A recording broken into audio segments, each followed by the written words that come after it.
Блин, негізі айтайын деп тұрғам. Тілім ұшында тұр, қазір күте тұрыңыздар. Келе жатқан кезде негізі дайындалып келген ем осы жерге. Үйде күшті сөз дайындап, қаз. Негізі жақсы сөйлейтін ем, қобалжығаннан кейін айта алмай тұрмын кішкене. Таныс жағдай ма сіздерге? Бізге өте көп сұрақ қойылады. Ойымды ұмытып қалмау үшін мен не істеуім керек? Сөзімді жаттап алу үшін не істеуім керек? Қандай нәрсе істесем, мен сахнаға шыққан кезде ойымды жоғалтпаймын. Яғни ойымды жоғалтпауға көмектесіңізші деп жатасыздар. Жақсы. Ойыңызды жоғалтпау үшін ең бірінші сізге керегі сенімділік.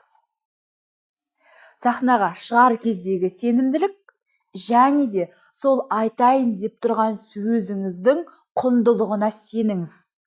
Сіз айтқан сөз мүмкін бір адамның өмірін өзгертеді.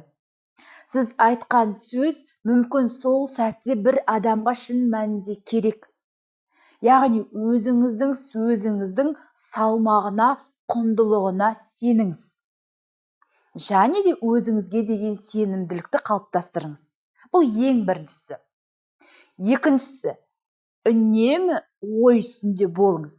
Яғни сіздің қай күні, қай жерде, қандай тақырыпта сөз сөйлейтініңіз белгілі. Айтты, сіз шығасыз, осы тақырыпта, осындай күні, осылай сөйлейсіз. Бітті, берілді. Ол берілген жерінде қалып қоймау керек. Яғни сізге бір ай берілді, сіз бір ай бойы жүрдіңіз. Ең соңғы күні ертең есіңізге түседі. Ертең мен сөз сөйлеуім керек қой. Не айтам? Яғни тура тақалған кезінде дайындалу дұрыс емес. Бір ай берілді ма, бір ай бойы үнемі ой үстінде жүріңіз. Қалай айтсам екен? Былай айтсам екен? Әлде былай дұрыс па екен? Мына ойдың салмағы маңыздырақ па, әлде мына ойдың ба? Яғни өзіңіздің басыңызда айтатын сөзіңізді қалыптастырыңыз. Ой үстінде жүріңіз. Осы жерде бір мысал келтіре кетейін. Линкольннің сөзі. Егер де сіз үйді екіге бөліп қоятын болсаңыз, ол үй ұзақ тұрмайды, құлайды. Тура сол сияқты мемлекетті де екі тапқа бөлетін болсақ, байлар мен құлдар, онда ол мемлекет көп ұзамай құлайды. Яғни дәл осы сөз Линкольнді жетістікке жеткізді. Қалай ойлайсыз? Бір күн қалған кезде ойлап тапты ма? Жоқ. Ол кісі үнемі ой үстінде болды. Тамақ ішкенде де, киінгенде де, дүкенге барғанда да, шыққанда да, серуендегенде де, жүргенде де әр уақытта ой үстінде болып, осы сөзді саралап тапты және айтты, ол кісіні жетістікке жеткізді.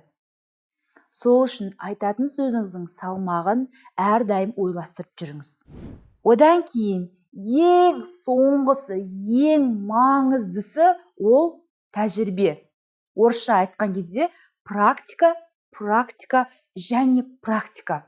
Жаттамаңыздар. Көп айтады, мен жаттаған сөзімді ұмытып қаламын. Әрине сіз жаттаған сөзіңізді ұмытып қаласыз. Сол үшін жаттап керек емес. Ол айтылатын сөз ба? Үйде айтып дайындалыңыз.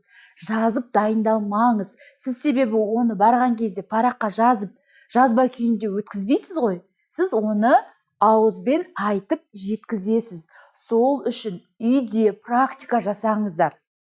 Бір рет айтыңыз, міндетті түрде қателесесіз. 2 рет айтыңыз, ұнамайды. 3 рет айтыңыз, бірдеңе жетіспейді. 4-ші рет жақсы айтуға болатын сияқты. 5-ші рет, 6-ші рет. Сіздің тіліңіз әбден жаттыққанша, ойыңыз әбден жаттап алғанша айтыңыз. Өстіп практика жасап дайындалсаңыз, барған ортаңызда ойыңызды толықтай жеткізетініңізге мен сенімдімін, әрі кепілдік берем. Дәл осылай жасайтын болсаңыз. Сөзді ұмытпау үшін, қобалжымау үшін үнемі практика жасаңыз.